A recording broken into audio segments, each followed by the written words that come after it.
Oops.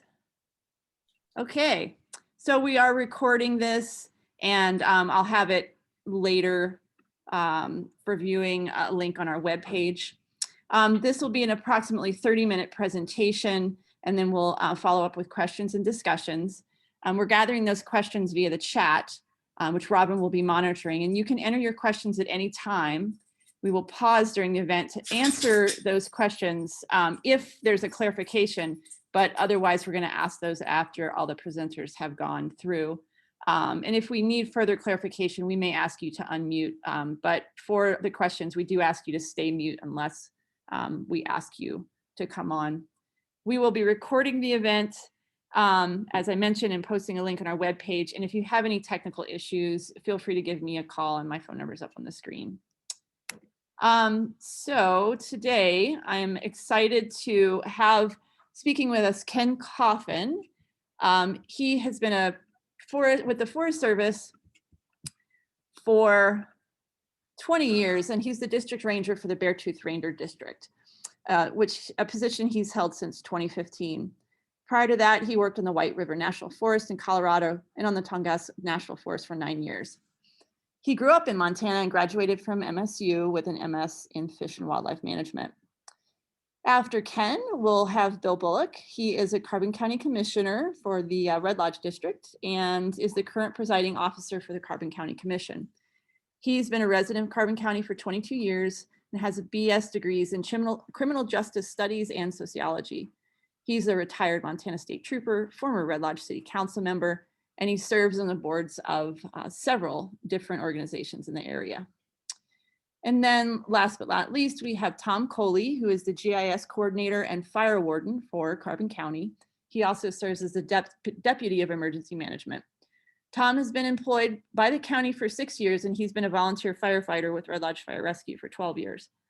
Prior to his work with the county, he was a small business owner, and he's lived in the area for well over 20 years.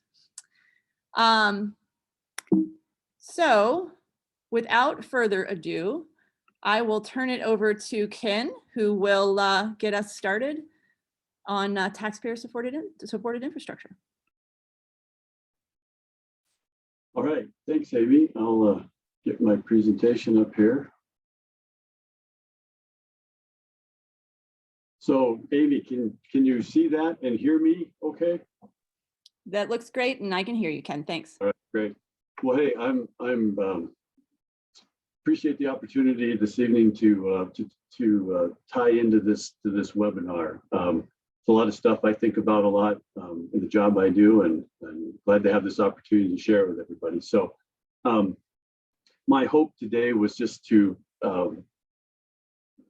let you know what is Forest Service infrastructure, who uses it, and some thoughts about impacts of growth on that infrastructure, and a little bit of twist at the end. It's not kind of wind this up with something that might not be related to infrastructure, but it certainly is nonetheless important in the management of national forests. So, and I'll apologize up front. I'm going to throw a lot of numbers at you this evening, but again, that's just to give you a sense of what we have and how much use it gets. So the classic infrastructure, you can see it there. Roads, 215 miles of roads on the Beartooth Ranger District, 300 miles of trails, about 60 of that is motorized, 80 outhouses on the district, and then we have 16 campgrounds. Half of those we manage ourselves, the other half are managed by a private concession. So this first graph is visitation to the forest from in 2008, 2013, 2018. So this comes from National Visitor Use Monitoring that every national forest does every 5 years. These data are only for the Beartooth, Ashland, and Sioux Ranger districts. This is basically the old Custer. That's just the way they broke out the surveys. Most of this use, unfortunately, can't tease out how much comes from each ranger district, but I think I'd be safe in saying that probably 80%-ish of the use occurs on the Beartooth Ranger District. So the most recent visitor use monitoring showed 545,000 people visited these 3 ranger districts, and it's about a 61% increase in visitation from 2008. So a lot of people. So, and these data also come from that National Visitor Use Monitoring. It basically allows us to look and see where are people from that are visiting the forest. And predominantly, as you can see, most people that use the local national forest are from Yellowstone, Carbon, and Stillwater County. And so that runs between 80 and 90% from year to year are coming from that Tri-County area. So I think it's reasonable to infer that in the future, that as Carbon County grows, as these other counties grow, that the bulk of use on the national forest will continue to come from these various counties. I guess the other thing I wanted to just point out here is how growth in other parts of Montana may eventually impact us as well. You can see that Gallatin County didn't show up in the survey in 2008, a little bit in 2013, and then about 7% of the visitation was from Gallatin County residents in 2018. So this graph, this is campground use. Now this use is only for the 8 campgrounds that are managed by a private concessionaire. So these are pretty good numbers. I mean, these are the actual numbers that they tracked in the campgrounds during the summer. And so the yellow line is occupancy. I just thought that was, you might be interested to see what occupancy looks like. The green line is the actual numbers of campers that stayed in those 8 campgrounds. So that represents about 178. These data represent 178 campsites that are available nightly on the district. The increase is about 35% from 2010 to 2018. If you throw 2020 in there, that jumps up to 72%. 2020, we talk about it as an anomaly. I don't know. We'll see.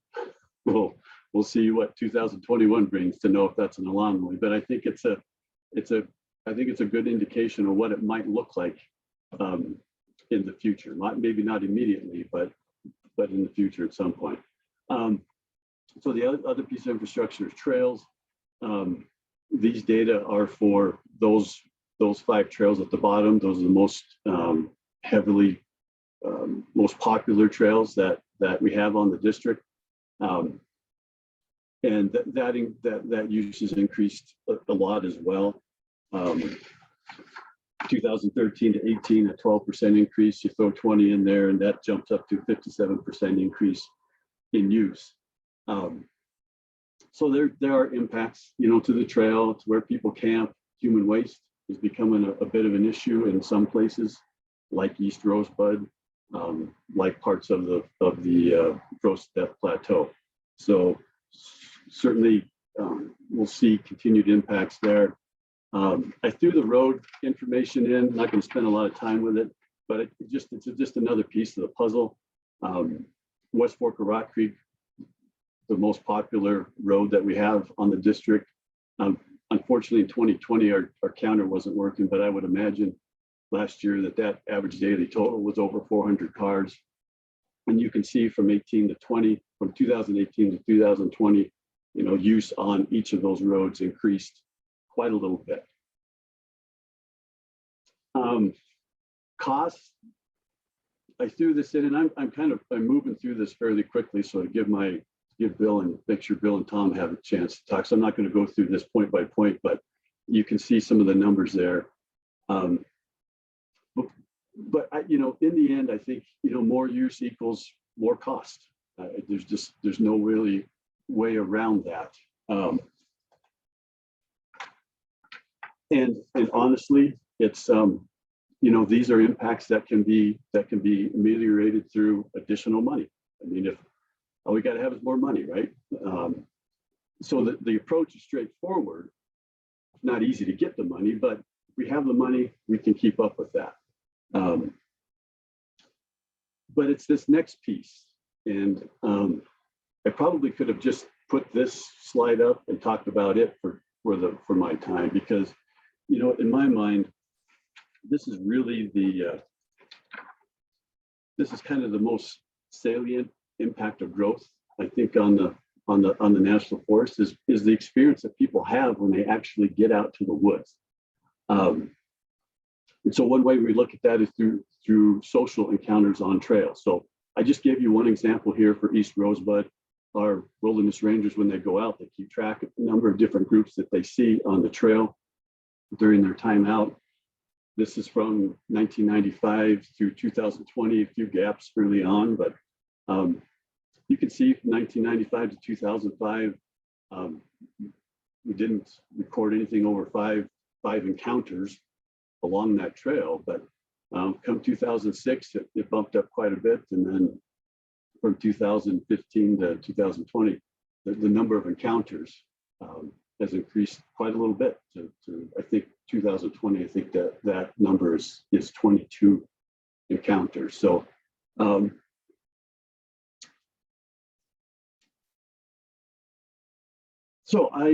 at this point, I guess I'm going to pose a question. I'm not going to jump too much into solutions on this. I would just ask the people to think about, is this okay? Maybe it is, maybe it's not. Maybe people feel more comfortable seeing more people. Maybe this is what people that would move to this area, maybe this is what they would prefer. Maybe they're okay with it if they move from an urban area. I don't know.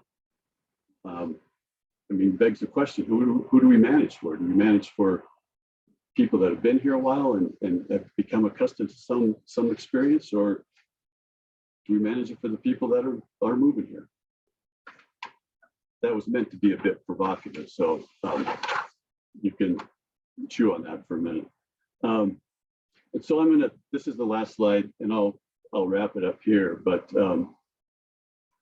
again, I think it's really, you know, all the roads and trails get people to trailheads, get people to places of the forest, and that's important. There's impacts, no question, and we'll have to grapple with how to manage that into the future. But I think the real challenge for us as an agency is going to be how are we going to manage for an experience? In some places, people, even local folks, would expect to see a lot of people, but other places, not so much. I heard the chief of the Forest Service the other day talk about last year that 31% of the visitors to the national forest were actually new. First time they visit a national forest. I don't know what the implications to that are, but it's interesting to think about. And it's really those intangible qualities that, you know, it's that soft science, if you will, such as wildness or solitude. Those are the qualities that stand to probably suffer the most or be impacted the most from increased use. So that's all I have for you this evening. Kick it back to you, Amy. Thanks so much, Ken. I guess we will move right on and have Bill Bullock share his points. I think I'm off mute, but I'm not technically savvy. Can you hear me? We can hear you just fine, Bill. Thanks. Well, first of all, Amy, Jeff, everybody on the panel, I'd like to thank everybody for the opportunity to speak today. It's always a pleasure to reach out to our constituents and kind of give and convey some information as to what's going on in the county and where we're at, and, you know, this growth issue and this conversation. The timing is, I don't know if it's good, bad, or indifferent, but it could even hinge on impeccable. But and looking at what we're looking at right now, the reality of what we are doing right now and what is going on within Carbon County and in all areas of Carbon County is that we are experiencing growth at a rapid pace, and that's putting it lightly. It could be almost described as explosive. in my bio and Amy's introduction, I've been a resident here for 20 years and watched some of the booms and some of the growth that's occurred in the last 20 years, and subdivisions going up and houses going by and costs of housing and things like that. Looking at some taxable values over those years, the one really resounding thing that's happened in the last year is that the growth that we've experienced in 2020 is unlike any year prior to it. One thing that sticks out in my mind, kind of did a rough estimation as to where growth is countywide right now. And we took a kind of a random number at completed and inspected septic systems. And typically on an average year, you're looking at 45 to 55, somewhere in there is an average year. In 2020, and this just reflects outside of city limits. It doesn't reflect inside. Last year we had 90 plus, which is just about double what we usually do. So there's definitely the developments going on. People are buying properties, and increasing that housing level countywide, and that goes in every district in the county, from Whitehorse Bench on the north end to Bridger to Belfry, Roberts, Roscoe, East Rosebud. All that country is getting bought up, and it's getting built up. But with that, there's some challenges we're experiencing right now, that go with this current growth and the level to which it is, and kind of even down to some of the folks that are showing up.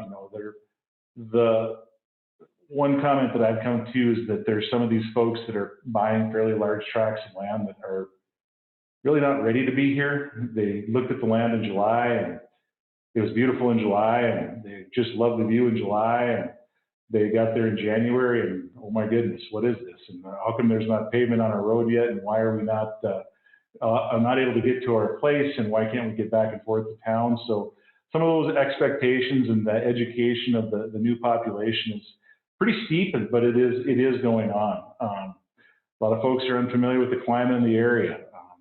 Some folks are pushing or experiencing some pushback from local residents and longtime residents, and the people that have been here for their entire lives. So I mean, there's some growing that goes with it. And again, going back to the expectations, the folks see some of these places and buy sight unseen, that with the understanding or expectation that because they bought in a rural, mostly inaccessible area, and this runs the gamut of the county as well, from towards Mosier Dome up by Cilicia to down on Grove Creek by the state line to East Rosebud to everywhere in between, that those expectations are just about insurmountable, because the expectation is now that these folks have built a substantial property or home, that the county is going to be able to snap a finger and get services extended, and that's just not a realistic view, and it's not a really an attainable view and a means to function.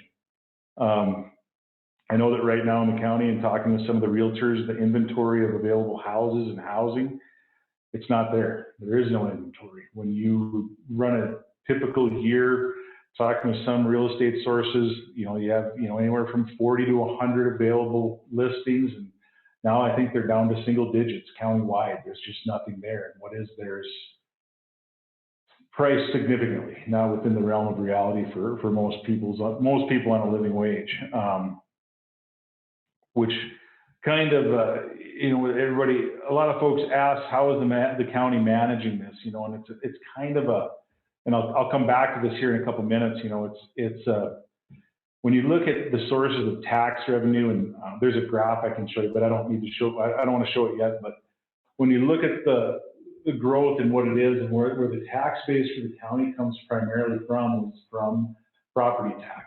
Almost half of the revenue source for the county's function comes from property tax. So we're in this kind of upside down territory of where you want to manage growth, but you also want to have that growth to receive that revenue to provide the function necessary. And it's a cyclical, ongoing issue that one begets the other. But is it being done correctly? But it's also kind of funding some of that expansion. So it's a big question, But talking about some of those costs, just on the maintenance end of things, when you look at road maintenance and what we have insofar as road miles within the county, so the county's, insofar as road maintenance, and I'll speak a little bit to that, maybe a little bit to the law enforcement aspect also, but when you look at the cost of road maintenance and how that's kind of split up through the county, Carbon County is split into 3 different districts, road districts, and each district basically maintains that section of their, each of those districts is their section of responsibility. So each district runs between, 250 to, a little over 300 miles of road responsibility, or distances of road in their districts.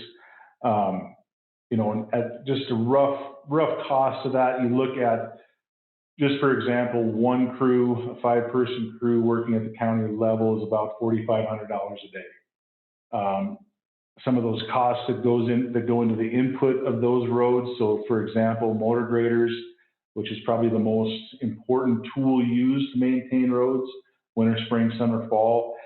For one road grader, you're looking at north of $300,000, and the county has, we have right now, I think we have 10 of them. So it's a substantial input. So it's in talking about maintenance and some of these expectations, and how we prioritize things. We have a road listing priority. Roads are listed from a category 1 to a category 3, from category 1 being routine maintenance, routine graveling, routine grading, and routine snow plowing, to 2, some of each, and then category 3, virtually none. And where we're seeing a lot of that development right now is in the category 3 area, where, again, that idea that, somebody shows up and now we've got to go out of our way to increase a level of service to an area that historically has not been there. It's not an easy conversation. It's not a fun conversation, because, this is trying to get to your home. I mean, I battle it myself, and I live here in town. It's a constant thing. So it's a definite uphill thing. But as time goes on, we're going to have to look at how to service more of what is being done for the constituents of the county, and because that expectation is going to grow. I touched earlier on taxation, that revenue source for the functioning. And Amy, I don't know if you've got that graph available. There's a pie chart that goes with that. So when you look at that, property taxes, that 44%, that is the lion's share of where our revenue income comes from. That is the biggest resource for the county to function, which again kind of goes in that upside down nature and kind of that circular issue of, do we want more people and where do we want them? But then our ability to function relies heavily on that ability for development to occur. So it's hard to, and the way development codes are written and how that whole thing goes from the state level statutorily, there's favor for it to be, for that development to happen. It's kind of upside down. We talked a lot about basically taxing alternatives, and there's a couple. So for example, the city of Red Lodge has a resort tax. There's one resort tax district in the county, which is Red Lodge Mountain, with the dedication of those revenue dollars from that resort tax collected up there, which is dedicated to the maintenance of that road, which, if any of you has gone up there, gone skiing and looked at the improvements in the last few years, there's a benefit to it. But the challenge to that, the other side of it is that if that were to be done and started to be done county-wide, you're looking at a greater county input to monitor those accounts, look at the accounting of it and the auditing of it and the dispensation of it and the allocation of it and the request for it. You're looking at additional staff people to fund that mechanism, which further puts us backwards in trying to manage that system, if that's the right way to go. I'm probably throwing out more questions than answers, but this is where we are. But with that too, and going back, the cooperation connections to our federal lands within the county, that PILT function, is also a huge function that offsets a lot of those bigger cost items that are reflected exactly to those areas. So specifically like the National Forest, your Bureau of Land Management, those federal lands that we have payment in lieu of taxes from the federal government, that $1.2 million there roughly is a huge offset to, for example, Sheriff's Office dispatch, search and rescue, ambulance, fire districts, all those things. We can use that PILT money, and then there's a direct correlation of that usage, and then with the focus being on those areas where that need is probably greater than the rest. So, like I said, I've probably thrown out more questions than answers, but looking at it from the county end of things, you know, we've discussed this a little bit in preparation, but one of the things that I came up with in one of our discussions is that, you know, we're talking about growth and what it looks like. And I'll tell you right now, you know, you can come to our office just about any day and look at the number of people applying for their development permits, trying to get their sanitary issues addressed and designed and built out. And then just look at some of the approvals, requests, and considerations that we got to look at almost on a daily basis for development, whether it be subdivisions or individual houses, and just what's going on in the county. I mean, we have been found, Ken had a great presentation, and some of that visitation, it doesn't surprise me. I mean, we're fortunate to live where we live, where we have access to these outdoor recreation opportunities that can't compare to anybody in the world. I mean, we're so lucky to be here, but I think a lot of folks have seen that now, and everybody would like to take part in that. I'm happy to answer any questions when the time comes. We'll stick around here. And again, thank you everybody for a few minutes of your time on a Thursday night. It's not easy, but I will pass the baton to Mr. Kohley. I have a question or a comment. Betsy, can you hold off until Tom gets to go, and then we'll open it up to the floor to questions? Okay. Okay, thank you. Tom, you want to take it away? Okay. Just a quick audio and visual check. Can you see my screen? And can you hear me all right? You bet. Okay, so again, yeah, thank you everyone for allowing me to talk to your forum. I was a forum member many years ago, and I really enjoyed being on this nonprofit. And I think they do a lot of good. I've been around for years and just have done a tremendous amount of good. So thank you again. The first slide I just want to throw up is something to kind of support what Bill was talking about, and that's just the amount of infrastructure that, especially in terms of roads, that the county does have to maintain. There are 638 miles of county roads in the county, which is equivalent to a one-way trip from Red Lodge to Denver via the interstate. So just to support Bill, that's a whole lot of road to hoe. As Amy mentioned, I'm the GIS coordinator and for the county, and as such, I have to assign addresses to all the new residential construction that's going on. And I just want to throw up this graph. I did a quick analysis of addresses and what they call Group 1 development permits for the last 5 years. Group 1 development permits are basically single-family residential permits. And as you can see, there's been pretty much a steady growth from 2017 to 2021. I guess I want to highlight 2021. We really got a strong start here. Just at the end of April, I've already done 40 address assignments, and there's been, I think, 30 Group 1 development permits. If you take those numbers and extrapolate them out to the end of the year, we're looking at about 120 and 90 permits. So if you go back and compare that to 2017, that's about 150% growth in addresses and 95% in Group 1 development. So this is some hard data that helps support the fact that we are growing, and especially in this latter part of this decade. Some may argue on this slide that a lot of the homes that are coming in are seasonal or perhaps second homes and don't really contribute to the demand on infrastructure. I'm going to address that a little bit later in my presentation. But what Amy really asked me to address today was the impact of growth to emergency services throughout the county. So the graph you see in front of you are calls for service, or CFS, from our Coffin County Dispatch. They're basically any log calls that dispatch would typically require some sort of response from law enforcement, fire, EMS, or search and rescue. It could be anything from nuisance dogs to structure fires to CPR in progress. This graph shows the total CFS for fiscal years 2009 through 2020.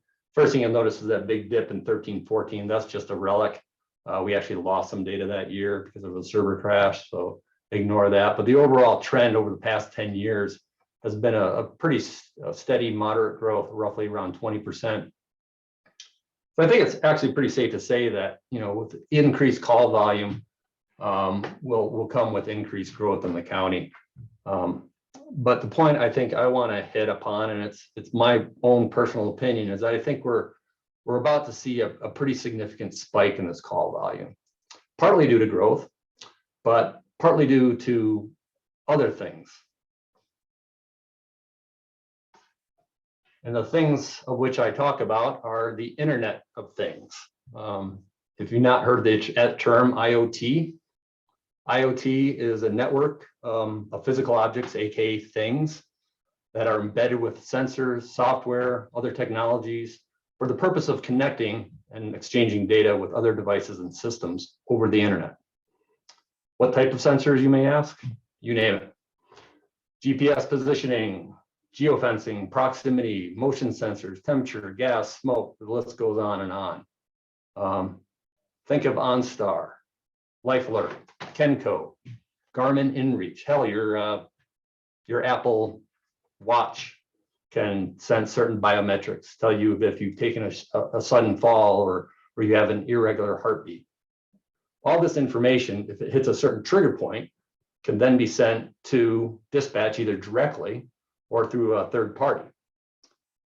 Someone may have heard the term next generation 911.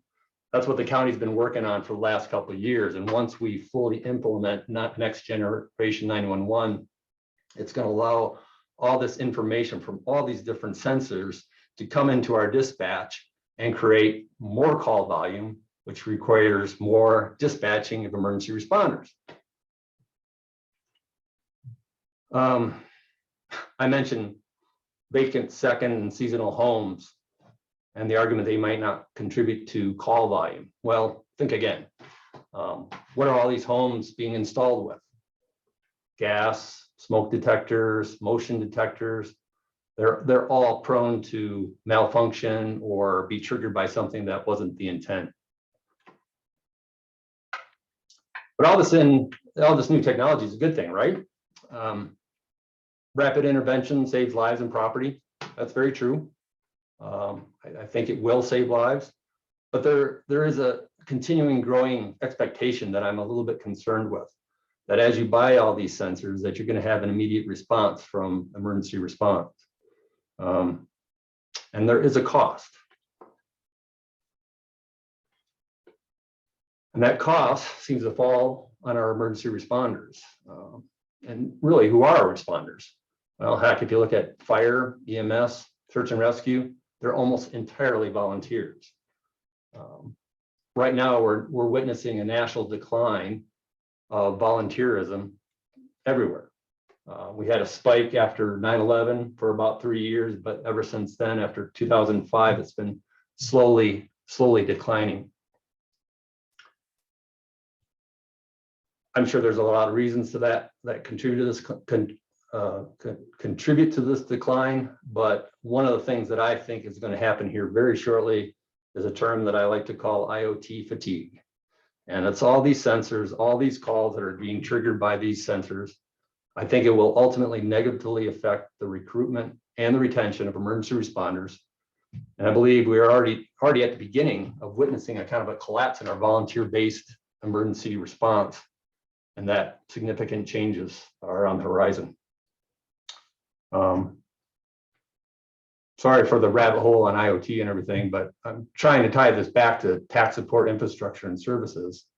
I believe taxpayers will have to pay more for the expected level of service that they currently enjoy. You know, one such example that's been recently formulated is the Red Lodge EMS district. This is a taxing district which levies roughly $60 per parcel to support medical response. I believe these type of special districts will become more and more common. And as Bill mentioned, it creates additional burden on the county to administer and manage all these districts, which may be overlapping.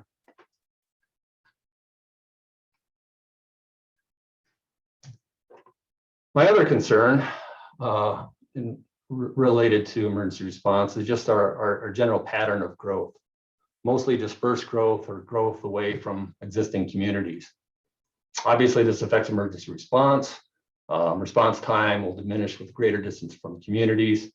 This colorful graph that you see in front of you kind of depicts vacant parcels and their distance from developed communities in 1 mile increments. The warmer the color, the farther away the parcel is from the community.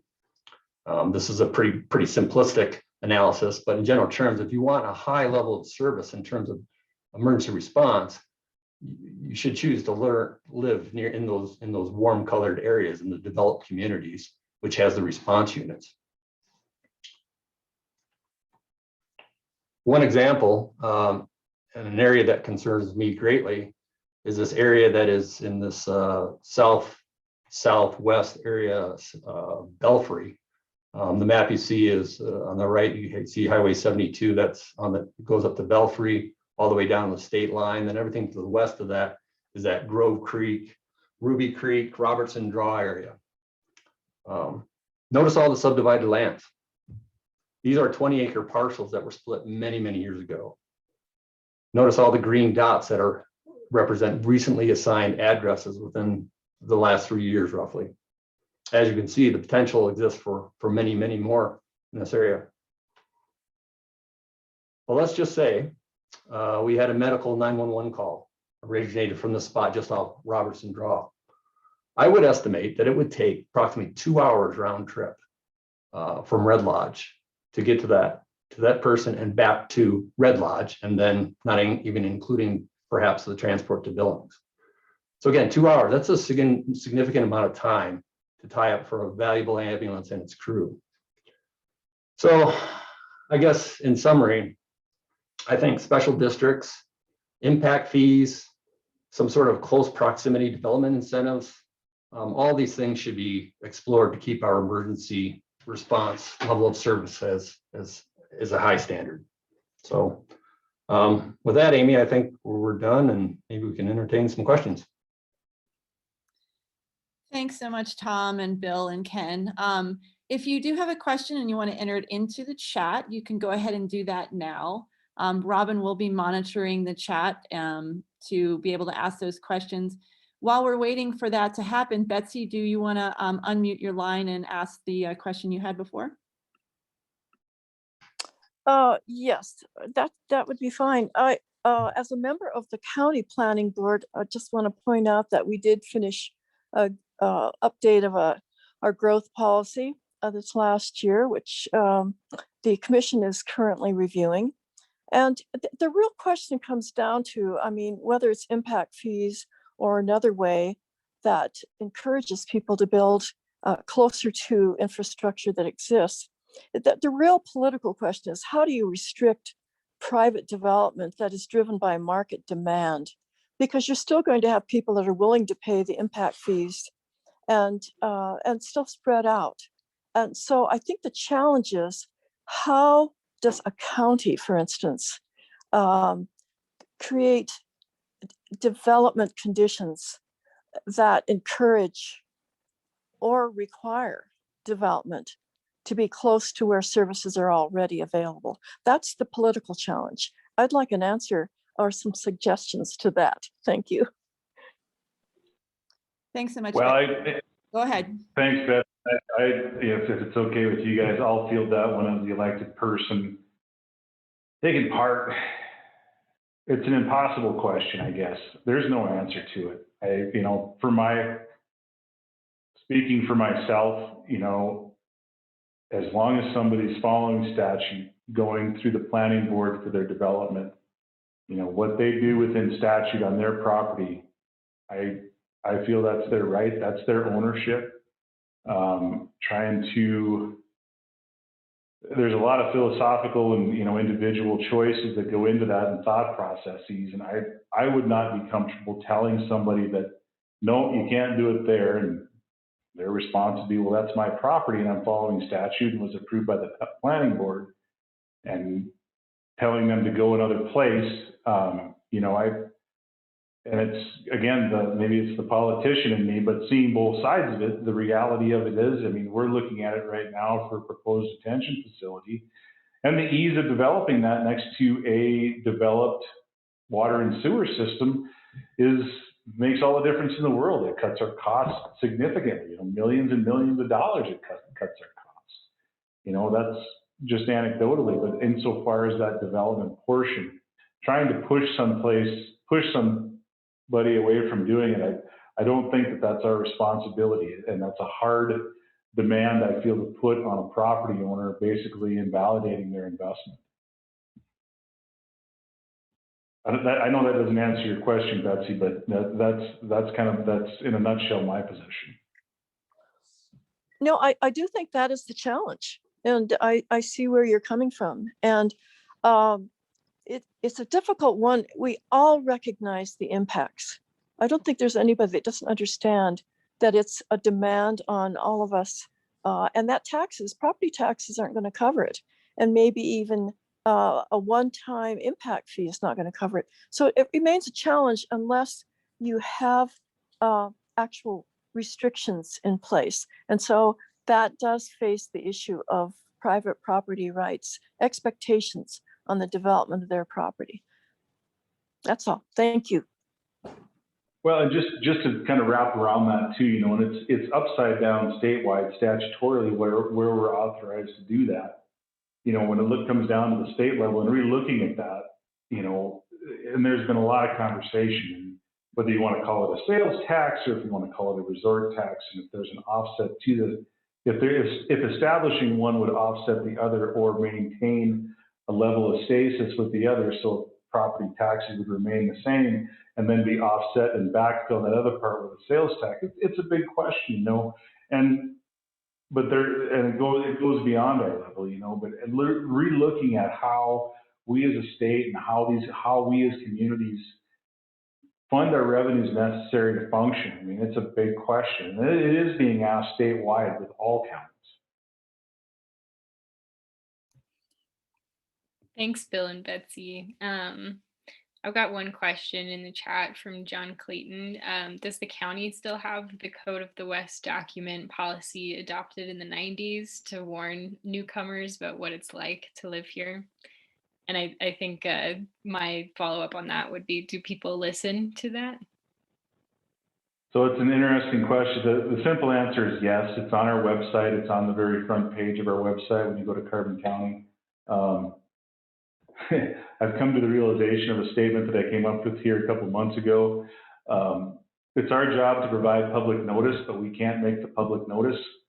It's all very clearly stated in what it is, and that's one of those hard conversations you have with somebody. You know, I've had it with a lot of folks, you know, some people that have bought, like the area Tom's talking about down by the state line.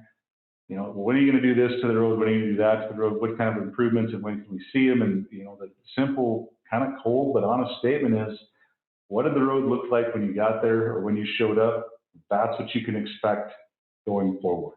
If anything, any other kind of improvements made, you know, it's not that we were neglecting things. It's just that the allocation of resources that we've had.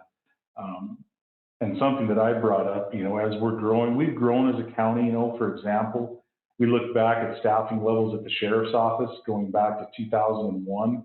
At that time, they had 6 full-time sworn deputies. Right now, today, they have 13. We've had increases in staff in clerk and recorder's office, justice court, district court, you know, our office, support staff. What's actually decreased in staffing is road crew positions countywide in all 3 districts. And that's one of the conversations we're going to have going into this budget year and trying to find that allocation of personnel to try and bring our wants and needs up to some of the expectations, but I don't know that that's a reality. Thanks, Bill. Appreciate it.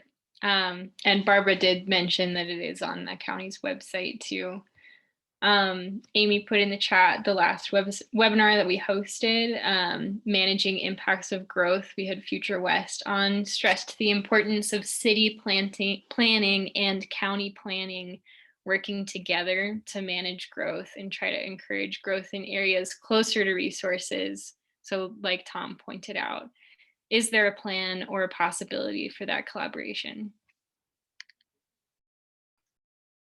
Well, I'll mention that a number of years ago, that effort was attempted. I remember helping the city draft a map for what was commonly termed an urban growth boundary, some sort of buffer, half mile to a mile, I don't recall exactly, around the city, which identified those desirable lands to develop, keeping it close to infrastructure. And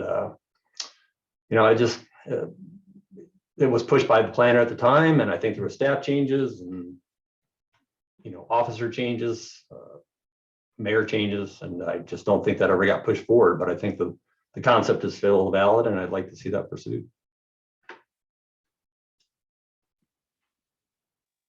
Thanks, Tom. And just to dovetail Tom's comment, Robin, the level of communication between the city and county is probably at probably a higher level than it has been in several years. We have pretty much at least weekly connectivity with the town of Red Lodge and the other communities, Bridger and Joliet and the like. So, I mean, there's doors that are there that can be opened. Thanks, Bill. That's good to hear. Brian Martin asked, will the America's Great Outdoors Act help with funding for recreational services staff on the forest? So, yeah, Brian, it won't help with staff. And what Brian is referring to is last year, some legislation called the Great American Outdoors Act was passed.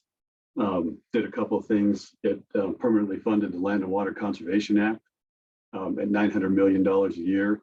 And then it authorized $1 billion or $2 billion or so dollars for Park Service, Forest Service, BLM, Fish and Wildlife Service, to get after our deferred maintenance backlog. And the money, just FYI for that, comes from offshore and onshore oil and gas leases. And so we actually have some of that money going to work here on the Beartooth Ranger District. We're going to rebuild the Greeno Lake campground. We're going to add another loop to that campground. We've got a lot of things we're trying to do along the Glacier Lake Road or the main fork of Rock Creek Road to protect stream banks and just create a little bit better experience for dispersed camping up there. We also have some money coming to help us do some pavement work on the West Fork of Rock Creek Road.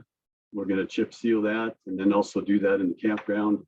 And then we have a big project in the Absaroka Beartooth Wilderness to address backlog of trail maintenance. So we actually we have quite a bit of that money going to work sometime this year, and that was authorized through I think 2025. So we're in the process of figuring out where else we might want to propose some of those funds. So, but yeah, it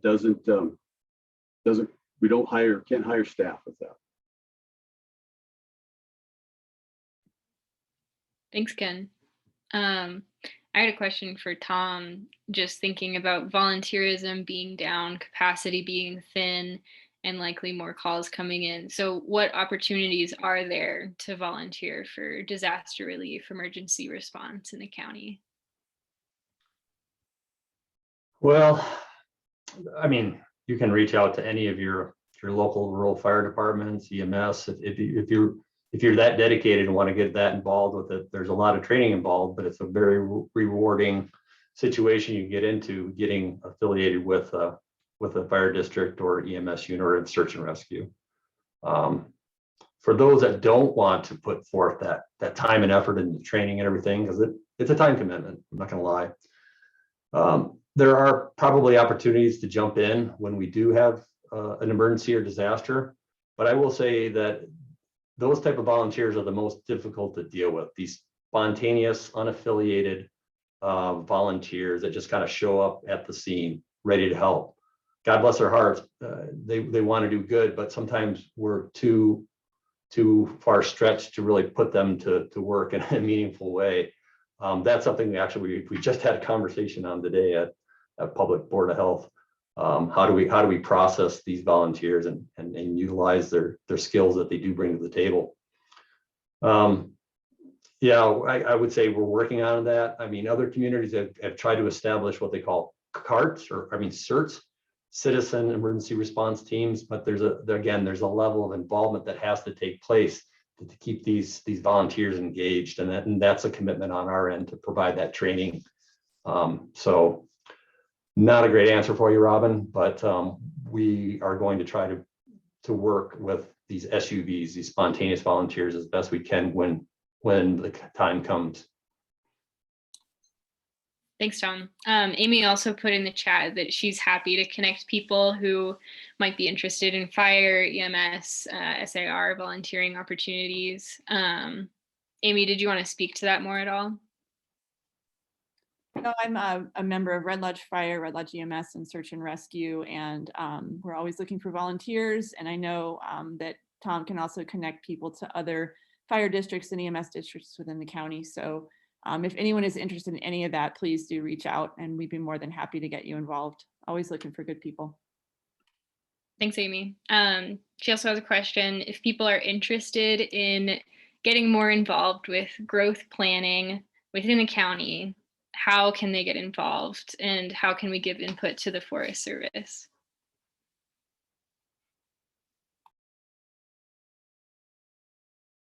I think I'd take that first part of that, that really it comes down to involvement, at least at the county level. Planning board, their agendas, their meetings are published, they're there. Those meetings are open to the public. Betsy's on the planning board, she's on this call. Go to a meeting, you got to be involved. If it's a concern of yours, that there's an opportunity for you to go, register your concerns, take part, take an active role, become, put in for the planning board. That's one of those, and the county planning board or the city planning board, at whatever level, you can take part in that, and the board positions are always tough to fill, going back to that volunteer issue. But it's a great way to get involved, and it's the best place to ask questions, at least at the county level.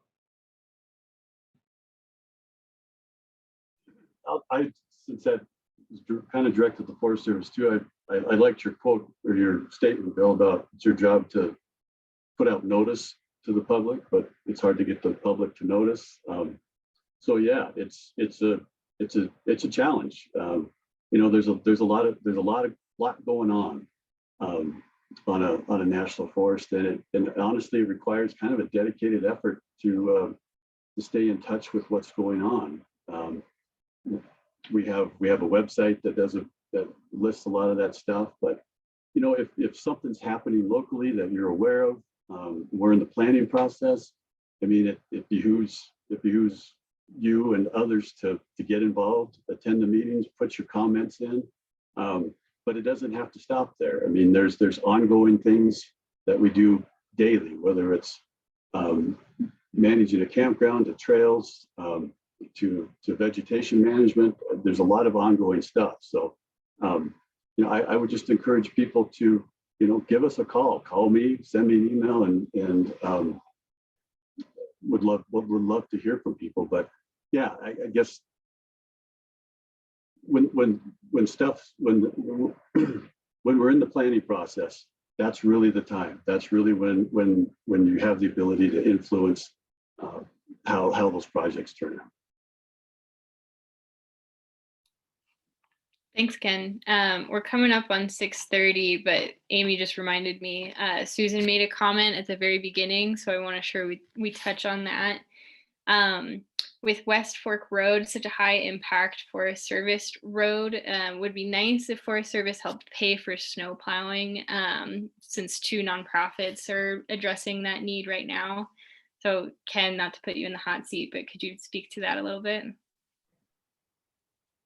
Well, I would agree with the sentiment. It would be nice if the Forest Service could plow that road.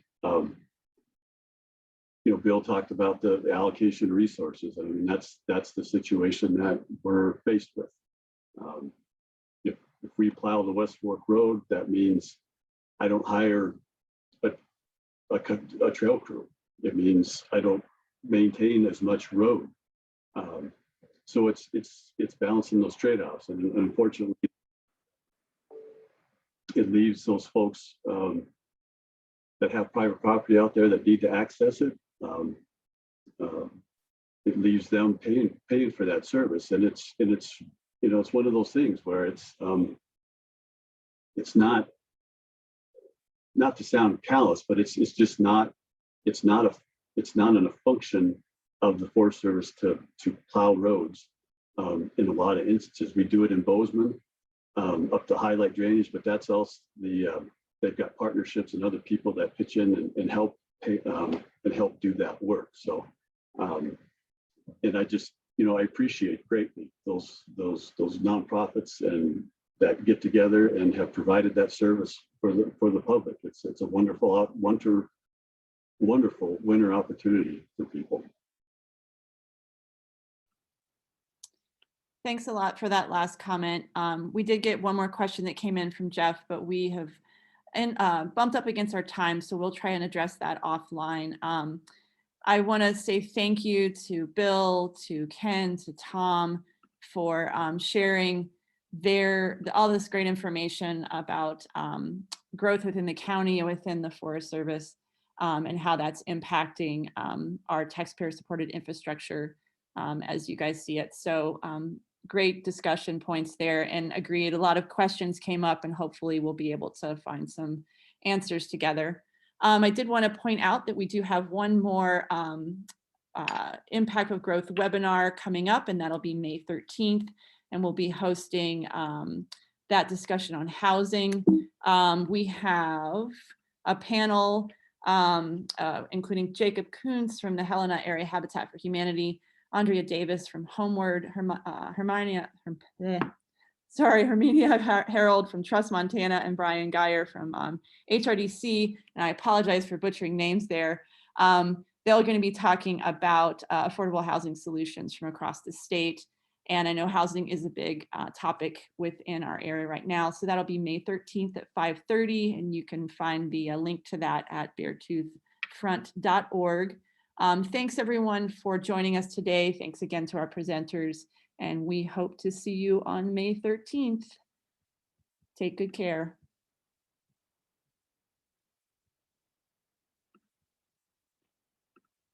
Thank you, gang.